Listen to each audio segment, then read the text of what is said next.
हमारे जो विपक्ष के साथी लोग हैं, इनको जनता से कम कुछ तो जुड़ाव होगा।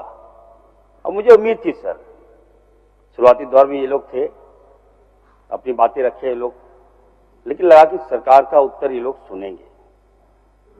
जनता के प्रति हम लोग क्या घोषणा कर रहे हैं, आपदा में क्या क्षति हुआ, क्या लॉसेस हुआ, इनकी जानकारी इनको देंगे ताकि ये अपने विधानसभा जाए तो बता सके। लेकिन महोदय देखिए क्या स्थिति है, जब जब जनता परेशान होती है महोदय, ये लोग भाग जाते हैं। नकली मुद्दे को लेकर ये लोग सामने आते हैं और घड़ियाली आंसू बहाते हैं महोदय। खराब लगता है महोदय। क्या इसी के लिए राज्य हम लोग लिए हैं क्या?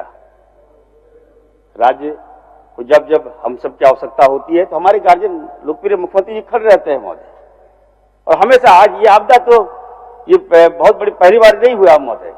इससे पहले बहुत बड़ा आपदा जब कोरोना काल आया था महोदय, तब हमारे लोकप्रिय मुख्यमंत्री आदरणीय हेमंत सोरेन जी बढ़ चढ़कर यहाँ के लोगों की जान बचाने का काम किया, हम सबको आगे लाने का काम किया महोदय। एज ए डॉक्टर के रूप में मेरी सेवा ली गई, अपनी जान की परवाह न करते हुए हम लोग झारखंड के लोगों की जान बचाने का काम किया महोदय। ये सच्चाई है महोदय। हमारे आदिवासी भाई जिसको ये भाजपा के लोग नफरत की निगाह से देखते थे, बिना चप्पल भूखे प्यासे लोग चल रहे थे महोदय, उस समय हमारे लोकप्रिय मुख्यमंत्री जी ने उनको जहाज से लाने का काम किया। तो सारे लोग हैं।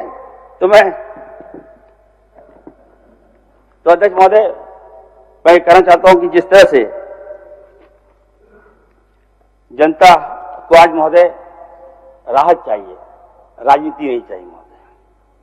और हमारे जो विपक्ष के सभी साथी से आग्रह करूंगा, जितना समय ये लोग राजनीतिक और सरकार की टांग खींचने में समय गंवाते हैं महोदय, उतना समय अगर आप जनता में जाकर उनके नुकसान और उनके दर्द को बांटने का काम करें तो हमें लगता है कि ये सच्ची सेवा होगी महोदय।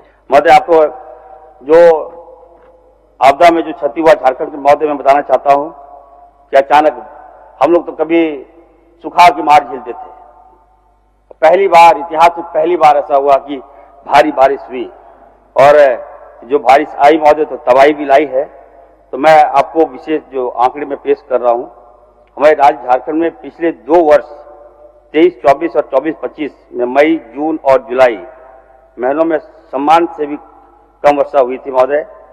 मई में 28% से कम था महोदय, जून में 44% से कम था महोदय, जुलाई में 47% से भी कम था। लेकिन वर्तमान में महोदय 25-26 में अगर हम देखेंगे महोदय तो ये बिल्कुल टोटली महोदय ये डिफरेंट है। मई में सम्मान से 160% से भी अधिक वर्षा हुई महोदय, जून में 84% से भी अधिक वर्षा हुई महोदय। अगर आप आकलन कीजिएगा तो काफी ज्यादा बारिश हुई है। जुलाई में 29% से अधिक वर्षा हुई है। अगस्त माह में सामान्य वर्षा 222 मिलीमीटर हुआ है महोदय। आप समझ सकते हैं कितना बारिश पहली बार झारखंड में हुआ है महोदय। आपको बताना चाहते हैं कि राज्य में वर्तमान समय में हम लोगों ने रेड अलर्ट, ऑरेंज अलर्ट और येलो अलर्ट जारी किया है ताकि लोगों को पता चले कि कब कब बारिश होने की संभावना होती है और कब इससे बचाव भी हम लोग कैसे कर सकते हैं महोदय। इस अतिवृष्टि और प्राकृतिक घटनाओं के कारण काफी जानमाल की क्षति हुई है। मैं आपको बताना चाहता हूं महोदय, अतिवृष्टि से 9 लोगों की मृत्यु हुई है, बाढ़ से 1 लोगों की मृत्यु हुई है महोदय, वज्रपात से 188 लोगों की मृत्यु हुई है, पानी में डूबने से 192 लोगों की मौत हुई है। जो यही आंकड़ा है महोदय। मैं हमारे विपक्ष के साथी लोग और हमारे जो साथी लोग बता रहे थे, कुछ आंकड़ा में चेंजेस था। सांप काटने से 96 लोगों की मौतें हुई महोदय। कुल मृत्यु अब तक 486 हुआ है। मैं सदन को अवगत करना चाहता हूं महोदय। इसको लेकर हमने विशेष खास करके हमारे लोकप्रिय मुख्यमंत्री जी हम लोग बैठे थे महोदय और सभी जिला को, डीसी को हम लोगों ने निर्देश दिया है कि जिले में कितना क्षति हुआ है, कितने लोगों की जान गई है, कितना मकान ध्वस्त हुआ है, कितना कच्चा मकान टूटा है, कितना पक्का मकान टूटा है, इसका विशेष आप आकलन करके हमको सूची पहुंचाइए। हमारे पास पैसे की कमी नहीं है महोदय। लाइव लगातार के वीडियो को लाइक करें, सब्सक्राइब करें और बेल आइकन को दबाना न भूलें।